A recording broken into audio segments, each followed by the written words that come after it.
I never expected a simple decision about going green would land me in a legal showdown with the most feared force in suburban America, the Homeowners Association. But when $12,000 in solar panels turned into $6,000 in fines and a threat of a lien on my home, I discovered just how powerful and just how wrong an HOA could be. The certified letter arrived on a Tuesday morning, the official Maple Ridge Estates letterhead visible through the envelope window. I'd lived in this Phoenix neighborhood for 5 years without issue, keeping my lawn trim and my trash cans properly concealed. As I tore open the envelope, I assumed it was the annual reminder about community pool rules or maybe information about the fall picnic. Instead, I found myself holding a notice of violation and a $500 fine. The offense: unauthorized exterior alteration in violation of Community Aesthetic Guidelines, Section 7.3. Below that, in the handwriting of Patricia Wilmington, HOA president and self-appointed neighborhood sentinel, was a personal note. Solar panels installed without approval. Remove within 14 days or additional penalties will accrue. I stood in my kitchen, staring at the paper in disbelief. The solar panels had been installed just last week after months of research, permit applications, and a significant investment of my savings. As a high school science teacher, I couldn't afford the installation lightly, but the long-term energy savings made sense, not to mention my desire to reduce my carbon footprint. "This has to be a mistake," I muttered, reaching for my phone to call my neighbor, Henry Sanderson, who served as the HOA treasurer. If anyone could help me navigate this bureaucratic mess, it would be Henry. "Nick, I'm sorry about this," Henry said after I explained the situation. His voice was low, like he was afraid of being overheard. "Patricia pushed it through during the last meeting when half the board was absent. She says the guidelines clearly prohibit visible energy collection devices without prior written approval." "But I submitted the plans 3 months ago," I protested. "I have the receipt showing I dropped off the paperwork at Patricia's house myself." She claims she never received it. "Without proof of submission and approval in the HOA records, you're technically in violation." I hung up and immediately dug through my files, locating the carbon copy of my submission form. But without Patricia's signature acknowledging receipt, it was just my word against hers. I needed something stronger. The next day, I took a personal day off work and drove to the Arizona Corporation Commission office. If the HOA wanted to play hardball, I needed to know exactly what rights I had. After 2 hours of research, I found what I was looking for: Arizona Revised Statute 33-1816. The law explicitly prohibited HOAs from effectively banning solar devices through unreasonable restrictions. Armed with printouts of the statute, I drove straight to Patricia Wilmington's house, a meticulously maintained 2-story colonial with perfectly symmetrical shrubs and not a single lawn ornament in sight. Her pristine white Mercedes SUV sat in the driveway, confirming she was home. Patricia answered the door in khaki capris and a polo shirt emblazoned with the Maple Ridge logo. Her blonde bob didn't move when she tilted her head to look down at me through her reading glasses. "Nicholas Porter," she said, her lips barely moving as she formed a tight smile. "I assume this is about the violation notice." "It is," I said, trying to keep my voice steady. "There's been a misunderstanding. I submitted my plans months ago, and more importantly, Arizona state law protects homeowners' rights to install solar energy devices." I held out the printed statute, but Patricia made no move to take it. "I'm aware of the laws, Nicholas, but our CC and Articus clearly state that all exterior modifications require approval, and you proceeded without it. The board's decision is final unless overturned at the next quarterly meeting. That's 3 months from now, I protested, and the fines will continue to accumulate. Rules are rules, she said with a shrug. We all agreed to them when we purchased homes here. The integrity of our community depends on everyone following the same standards. I took a deep breath. Patricia, I'm not removing the panels. They're legal, they're environmentally responsible, and they're staying. I hope we can resolve this amicably. Her expression hardened. Then prepare for additional penalties. Good day, Nicholas. The door closed with a definitive click. Over the next 2 weeks, I received 3 more violation notices, each with an escalating fine. $500 became $1,000, then $2,000, and finally $2,500 with a notice that a lien would be placed on my home if payment wasn't received within 30 days. My attempts to speak at the emergency HOA meeting were blocked when Patricia claimed I wasn't on the agenda and couldn't be added without 7 days' notice. My neighbor Hannah Stevens, a real estate attorney who lived 3 doors down, caught me one evening as I was collecting my mail, which now regularly included threatening HOA letters. Nick, I've been watching this solar panel situation unfold, she said, lowering her voice though we were alone on the sidewalk. Patricia's overstepping her authority, and I think you have a solid case against the HOA. You think so? I asked, hope rising for the first time in weeks. Hannah nodded. Arizona has some of the strongest solar access laws in the country. The HOA can't prevent you from installing panels. They can only impose reasonable aesthetic guidelines. And those guidelines can't substantially increase the cost or decrease the efficiency of your system. So I can fight this? I asked. Absolutely. In fact, if you're willing, I'd like to represent you pro bono, she smiled. Patricia's had a stranglehold on this neighborhood for too long. It's time someone stood up to her. That night, Hannah came over with a legal pad and a bottle of wine. As we sat at my kitchen table, she outlined our strategy while I provided every document I could find related to the solar installation and my attempts to get HOA approval. The key here is documenting everything, Hannah explained, flipping through my folder of paperwork. And I mean everything. Every email, every phone call, every conversation. We need to establish a pattern of behavior from the HOA. I pointed to the security camera above my front door. I've got video of me delivering the approval request to Patricia's house. Will that help? Hannah's eyes lit up. That's perfect. Can you also get me the specs on your solar system? We need to demonstrate that any changes the HOA might demand would significantly impact efficiency. For the next week, I meticulously documented every interaction with the HOA. I recorded phone calls. After informing the other party, as required by Arizona law, kept copies of all correspondence, and took photos of similar modifications other homeowners had made without apparent violations. Meanwhile, the HOA escalated their tactics. A landscaping crew showed up one morning while I was at work, claiming they'd been authorized to inspect my yard for additional violations. My neighbor Olivia texted me immediately, and I rushed home to find them taking photos of my garden beds, measuring the height of my decorative grasses, and noting the color of my window trim. What exactly are you looking for? I asked the crew foreman, a man named Jerry who looked deeply uncomfortable with the assignment. Just following orders, Mr. Porter, he said quietly. Mrs. Wilmington provided a checklist.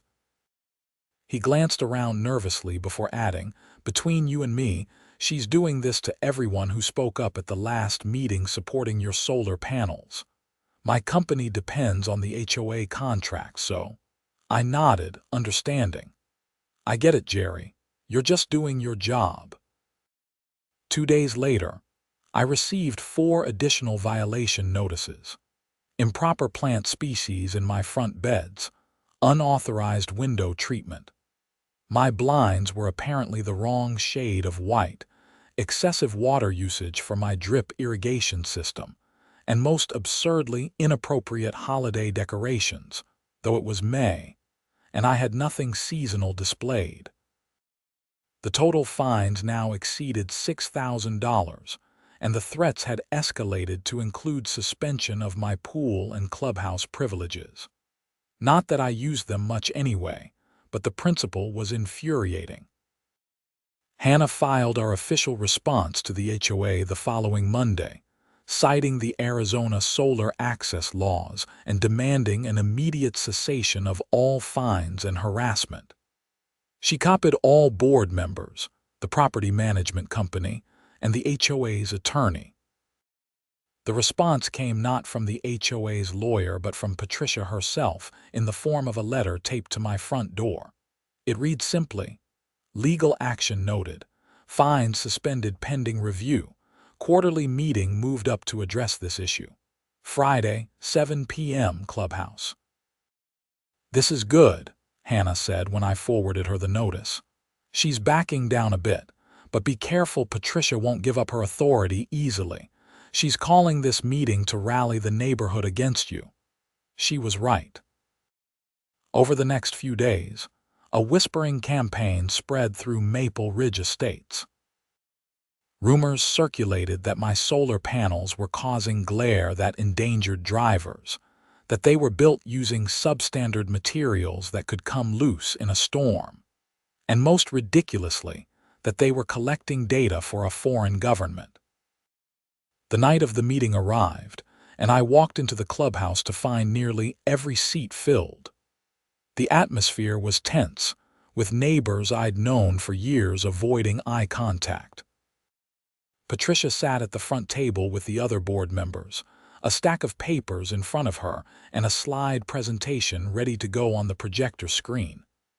"Welcome, everyone," she began once the room quieted. "We've called this special meeting to address an urgent community matter. As you know, Maple Ridge Estates maintains its property values through strict adherence to our carefully crafted community guidelines." She clicked to a slide showing my house, with a close-up of the solar panels. "Recently, a homeowner installed these solar panels without proper approval, in direct violation of our CC and RTCS. While we support green energy initiatives, we cannot allow individual homeowners to ignore the processes that protect our community standards." I felt eyes turning toward me, but Hannah placed a reassuring hand on my arm. Patricia continued, "The board proposes a compromise solution that respects both our guidelines and the homeowner's desire for renewable energy. Mr. Porter will be allowed to keep his solar panels if he relocates them to the rear roof slope, where they will not be visible from the street, and pays a reduced fine of $1,500 for proceeding without approval." Murmurs filled the room. On the surface, it seemed reasonable she was offering to reduce the fine by 75% and allow me to keep the panels. But I knew, and Hannah knew, that moving the panels to the north-facing roof would reduce their efficiency by nearly 40%, making the entire system barely worth the investment. Hannah stood before I could respond.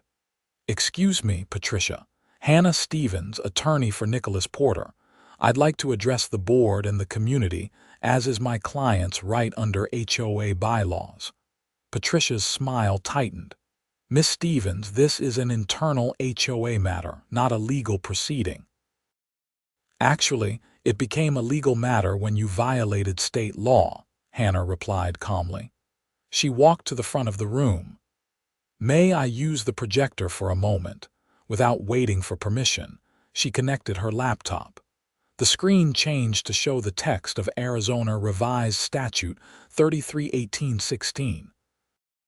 This state law specifically prohibits HOAs from effectively preventing the installation of solar devices through unreasonable restrictions, Hannah explained. Requiring Mr. Porter to move his panels to a location that would reduce their efficiency by almost half constitutes an unreasonable restriction under the law. She clicked to the next slide, which showed a series of photographs. These are other homes in Maple Ridge with various modifications that were apparently approved despite changing the street view aesthetic.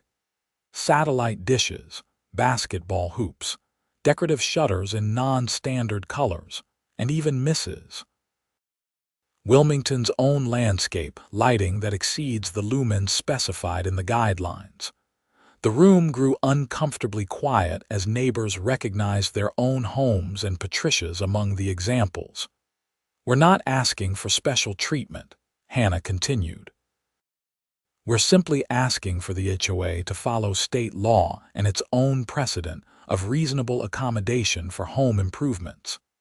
She clicked to a final slide that displayed a formal complaint ready for filing with the Arizona Department of Real Estate, which had jurisdiction over HOA disputes. Mr. Porter would prefer to resolve this matter without further escalation, but he is prepared to pursue all legal remedies available if necessary. Patricia's face had gone from pink to red to an alarming shade of purple. Before she could respond, Henry Sanderson, the treasurer, cleared his throat. "If I may, Patricia," he said, "I've consulted with our HOA attorney on this matter, and he confirms that Miss Stevens is correct about the solar access laws. He advised me yesterday that we should withdraw the violation notices immediately." Patricia turned to Henry, betrayal written across her face. "You went behind my back to the attorney." "I have a fiduciary duty to protect the HOA from liability," Henry replied calmly. "The attorney believes we would lose a legal challenge and potentially be liable for Mr. Porter's legal fees and damages." Another board member, Margaret Chen, spoke up. "I move that we rescind all fines against Mr. Porter related to the solar panel installation, effective immediately." "Second," said Henry quickly. Patricia looked around the room, clearly searching for allies and finding none. "This is highly irregular," she protested. "We haven't followed proper procedure for call the vote, Patricia," Margaret interrupted, her voice firm. "The vote was 4-1 in my favor, with only Patricia opposing." The meeting dissolved into small groups afterward, with several neighbors approaching to congratulate me or express their own frustrations with the HOA's heavy-handedness. I should have known it wouldn't end there. The following week, despite the board's vote, I received another certified letter. This one claimed that while the solar panel violation had been resolved, my landscaping, window treatments, irrigation system, and non-existent holiday decorations were still in violation. The total fines, $2,000, due within 15 days, I immediately called Hannah. "She's really not letting this go," I sighed as I read her the new violations. "No, she's not," Hannah agreed, "but now she's making a strategic error. We can demonstrate a pattern of harassment, which strengthens our case significantly." Hannah filed a formal complaint with the Arizona Department of Real Estate the next day, citing not only the solar panel dispute, but the pattern of retaliatory actions following our victory at the HOA meeting. She also sent a cease and desist letter to Patricia personally, warning that continued harassment could result in a civil lawsuit against her individually, not just the HOA. The response came not from Patricia, but from the HOA's attorney, a man named James Harrington. He requested a meeting with Hannah and me at his downtown Phoenix office, which we attended the following afternoon. "My client wishes to resolve this matter quickly and quietly," Harrington said once we were seated in his glass-walled conference room. "They are prepared to rescind all fines, Confirm in writing that your solar installation is approved and cover your reasonable legal expenses to date. Hannah raised an eyebrow. That addresses the immediate issues but not the underlying problem. Mrs. Wilmington has demonstrated a pattern of selective enforcement and personal vendettas that goes beyond Mr. Porter's case. Harrington sighed. Off the record, I'm aware. This isn't the first complaint I've dealt with regarding Mrs. Wilmington's zealous enforcement style. But my hands are tied unless the board takes action. What about the other board members? I asked. Henry and Margaret seemed reasonable at the meeting. They're concerned about liability, Harrington admitted, but they're also hesitant to confront Mrs. Wilmington directly. She's been president for 7 years and controls access to all the HOA records and accounts. Hannah leaned forward. If we were to withdraw our complaint with the Department of Real Estate, what assurances do we have that this won't happen again to Nick or to other homeowners? Harrington considered this. I can draft a binding agreement that would require the HOA to follow specific procedures for all future enforcement actions, including documentation of complaints, equal enforcement of rules, and a formal appeals process with neutral arbitration. And Patricia's role in this? Hannah pressed. I can strongly recommend governance changes to the board, Harrington said carefully, but ultimately leadership changes would require a vote by the homeowners. We left with a tentative agreement and a promise from Harrington to present our terms to the board. 2 days later, he called to confirm they had accepted the key provisions, though Patricia had apparently stormed out of the meeting.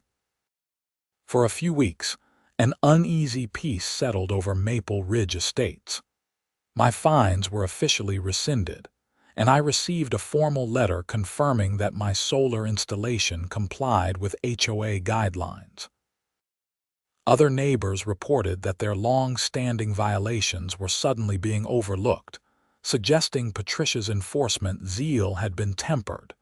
Then came the annual HOA financial review. Henry Sanderson called me one evening, his voice tight with stress. Nick, can we meet? Somewhere private, not in the neighborhood. We arranged to meet at a coffee shop near the high school where I taught. Henry arrived looking like he hadn't slept in days, clutching a manila folder and checking over his shoulder as he entered. I found some irregularities in the HOA accounts, he said quietly once we were seated in a corner booth. Significant ones. He opened the folder to reveal spreadsheets, bank statements, and invoices. Patricia has been using HOA funds for personal expenses for years. Landscaping at her vacation home in Sedona, a family trip to Hawaii classified as an educational conference, and numerous restaurant meals with no clear HOA purpose. I stared at the documents, the total misappropriated funds adding up to over $75,000 over 5 years. Henry, this is embezzlement. He nodded miserably. I only discovered it because she's been distracted with your case and hasn't been monitoring my access to the accounts as closely. Normally, she insists on being the only one with online banking credentials, saying it's more secure. What are you going to do? I asked. The right thing, he said, straightening his shoulders. I've scheduled an emergency board meeting for tomorrow night, but I wanted to warn you first, because once this gets out, I'm afraid Patricia might try to blame others or create distractions. You're already in her crosshairs. Henry was right to be concerned. The next morning, I woke to find my front lawn covered in gardening flags, each marking an alleged landscaping violation. A notice on my door claimed I needed to replace all vegetation with approved species within 48 hours or face daily fines of $100. I took photos of the flags and the notice, then carefully removed everything before my neighbors could see. Hannah added the incident to our growing file of harassment documentation.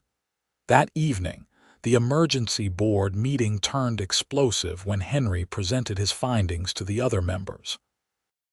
Someone in the room must have texted Patricia, because she burst in halfway through, screaming accusations of conspiracy and threatening to sue everyone present for defamation. "You orchestrated this whole thing," she shouted, pointing at me where I sat in the back row. "You and your lawyer friend cooked this up to discredit me because I enforced the rules."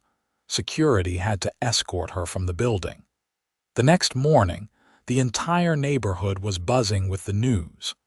Patricia Wilmington had been removed as HOA president pending a financial investigation. The board had voted unanimously to freeze the HOA accounts and hire a forensic accountant. I thought that would be the end of it. I was wrong. 3 days later, I returned home from school to find my garage door standing open, which was strange, since I always closed it when leaving. As I pulled into the driveway, I noticed something even more alarming. The control panels for my solar system had been vandalized. Wires were cut, the inverter box was smashed, and someone had spray painted the word "cheater" across my electric meter. I called the police immediately, then Hannah, and finally the solar company. The responding officer, a young woman named Officer Rodriguez, took pictures and collected evidence, including clear fingerprints from the inverter box. "Any idea who might have done this, sir?" she asked as she made notes in her report. I hesitated, not wanting to make accusations without proof. "There's been an ongoing dispute with the HOA about my solar installation, but it was recently resolved. And there's a separate issue involving the former HOA president and some financial irregularities." Officer Rodriguez raised an eyebrow. "Would that be Patricia Wilmington by any chance? We've had a few calls about her from this neighborhood recently." "Yes," I admitted. "But I have no proof she did this." "Well, we'll run the prints and see what comes up," she said. "In the meantime, do you have security cameras?" I showed her the footage from my doorbell camera, which had a partial view of the garage. It showed a figure in a hooded sweatshirt approaching my house around 1:30 p.m. when most neighbors would be at work. The face wasn't visible, but the person moved with a distinctive stride I recognized immediately. "That's Patricia," I said quietly. "I'm certain of it." The officer nodded. "We'll compare this to other footage if we can get it from neighbors. I suggest you stay somewhere else tonight, just to be safe." I spent the night at Hannah's house, fielding calls from the police, my insurance company, and concerned neighbors. By morning, the news had spread throughout Maple Ridge. Patricia Wilmington had been arrested for criminal damage and trespassing. The fingerprints on my solar equipment matched hers, and security footage from another neighbor's camera clearly showed her entering my garage. When police searched her home with a warrant, they found additional evidence linking her to the vandalism, plus financial records that corroborated the embezzlement Henry had uncovered. The HOA story made the local news, then got picked up by regional outlets.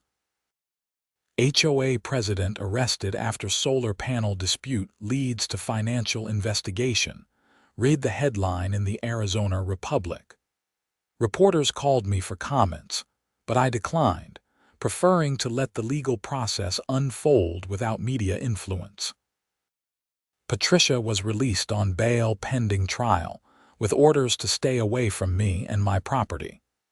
She sold her house in Maple Ridge within 2 weeks, moving to an unknown location.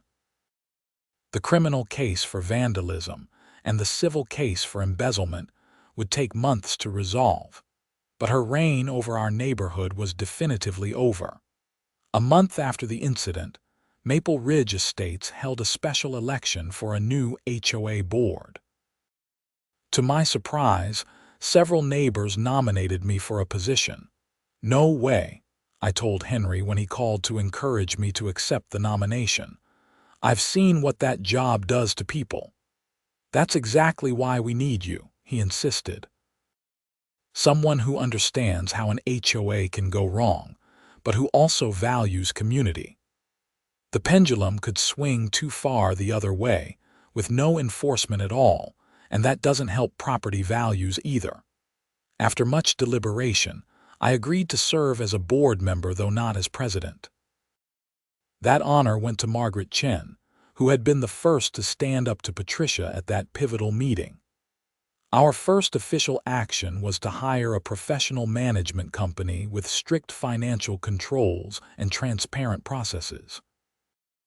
Our second action was to revise the solar panel guidelines to explicitly comply with state law, making the approval process simple and straightforward for other homeowners interested in renewable energy. Within 6 months, 5 more houses in Maple Ridge had installed solar systems, and the HOA even negotiated a group discount with the installation company. The legal aftermath continued for over a year.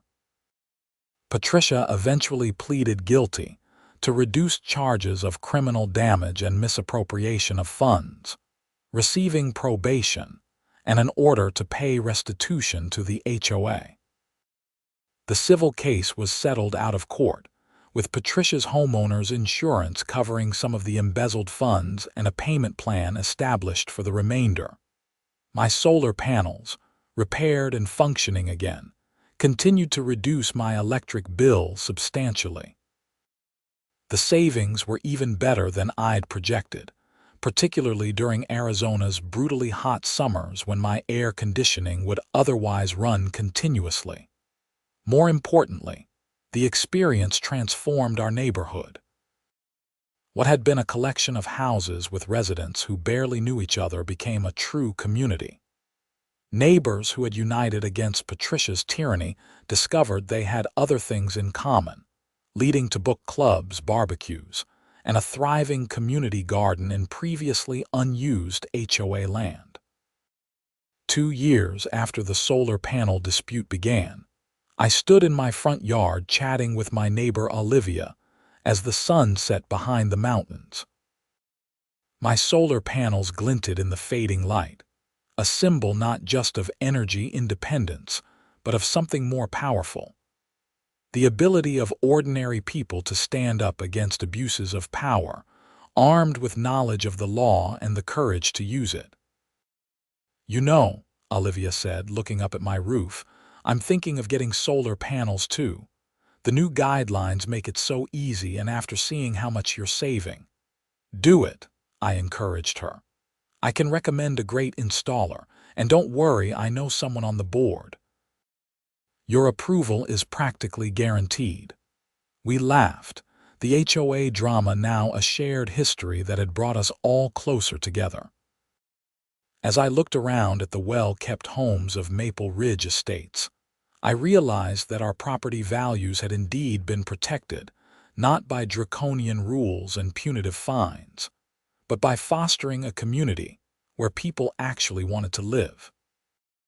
That evening, I received an email from the Arizona Solar Energy Industries Association, inviting me to speak at their annual conference about my experience fighting for solar access rights. They were lobbying for stronger state protections, and thought my story could help illustrate why such laws matter. As I wrote my acceptance, I reflected on how a simple decision to go green had cascaded into community transformation. My battle with Patricia and the HOA had been stressful and at times frightening, but the outcome had been worth it. A neighborhood governed with fairness and transparency, stronger connections among neighbors, and a clear demonstration that state laws protecting homeowner rights served the greater good. The following weekend, Hannah and I hosted a neighborhood solar information session in my backyard. More than 30 homeowners attended, curious about the technology, the savings, and the simplified approval process our new HOA had implemented. "I never thought I'd say this," Henry commented as we watched our neighbors examine the sample solar panels a local company had brought for demonstration. but our HOA has actually become a model for others. The management company tells me they're using our solar guidelines as a template for other communities they serve. From worst to first, I agreed. All because someone decided to follow the actual law instead of making up their own rules. As the event wound down and neighbors lingered to chat in the warm Arizona evening, I noticed a new family who had recently moved into Patricia's old house. They seemed hesitant, hanging back from the main group. I walked over to introduce myself. "Welcome to Maple Ridge. I'm Nick Porter." "Nathan Miller," the man replied, shaking my hand. "And this is my wife, Kate. We've heard some interesting stories about this neighborhood." I laughed. "I bet you have, but I promise things are different now. So we won't get in trouble for the electric car charger we want to install." Kate asked cautiously. "Not at all," I assured her. "In fact, the HOA has guidelines specifically allowing them as long as they're installed by a licensed electrician. It's part of our new green initiative." Their relief was palpable. "Our last community was so restrictive," Nathan explained. "We had to fight for permission to plant a vegetable garden in our backyard. It's partly why we moved." "Well, you'll find things much more reasonable here now," I said. "We learned the hard way that an HOA should serve the community, not rule it." As the new homeowners integrated into our gathering, I caught Hannah's eye across the yard. She raised her glass in a subtle toast, and I returned the gesture. We'd turned a potential disaster into a victory not just for me, but for every current and future resident of Maple Ridge Estates. The solar panels on my roof continued to generate clean energy day after day. A constant reminder that standing up for what's right even when it's difficult, even when powerful forces align against you, creates ripples that extend far beyond one person or one home. In our case, those ripples had transformed an entire community, replacing fear with cooperation and arbitrary rule with fair governance. And that, I reflected as I watched my neighbors mingling in the golden evening light, was an outcome even brighter than the Arizona sun.